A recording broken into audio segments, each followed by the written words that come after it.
ಯೋऽन्तಃ ಪ್ರವಿಶ್ಯ ಮಮ ವಾಚಮಿಮಾಂ ಪ್ರಸುಪ್ತಾಂ ಸಂಜೀವಯತ್ಯಖಿಲಶಕ್ತಿಧರಸ್ವಧಾಮ್ನಾ ಅನ್ಯಾಂಶಾಸ್ತ್ರಚರಣಶ್ರವಣತ್ವಗಾದೀನ್ ಪ್ರಾಣಾನ್ನಮೋ ಭಗವತೆ ಪುರುಷಾಯ ತುಭ್ಯಂ.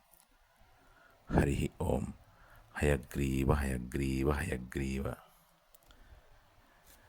ನ ಹಿ ಅಸತ್ಯಾತ್ ಪರೋ ಅಧರ್ಮಃ ಇತಿ ಹೋವಾಚ ಭೂರಿಯಂ ಸರ್ವಂ ಸೋಢುಂ ಅಲಂ ಮನ್ಯೆ ವೃತೆ ಅಲೀಕಪರಂ ನರಂ.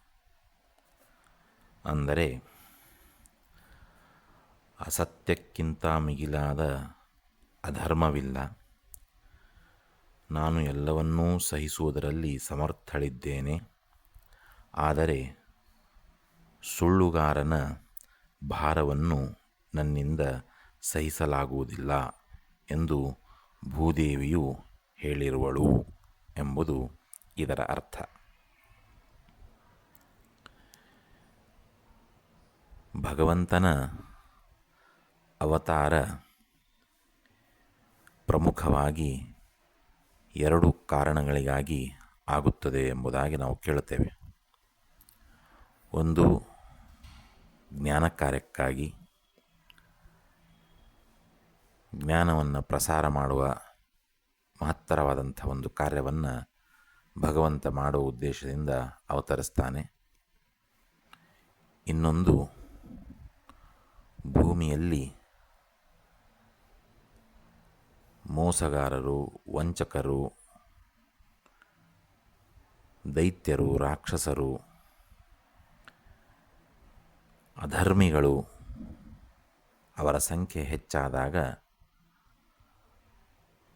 ಅವರನ್ನು ಸಂಹರಿಸಿ ಭೂಮಿಯ ಆ ಭಾರವನ್ನು ಕಡಿಮೆ ಮಾಡಿ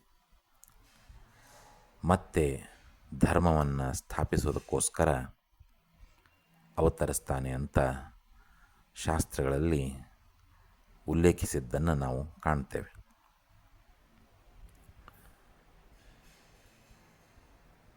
ಈ ಒಂದು ಶಾಸ್ತ್ರದ ಈ ಸುವಿಚಾರದಲ್ಲಿ ನಮಗೆ ಕಂಡುಬರುವುದೇನೆಂದರೆ, ಅಸತ್ಯ ಅನ್ನುವಂಥದ್ದು ಕೂಡ ಅಧರ್ಮವೇ. ಜೀವನದಲ್ಲಿ ನಾವು ಸತ್ಯವನ್ನೇ ನುಡಿಯಬೇಕು ಅನ್ನೋದು ಅದು ನಿಜವಾದ ಧರ್ಮ. ಅಸತ್ಯ ನುಡಿದರೆ ಅದು ಅಧರ್ಮ.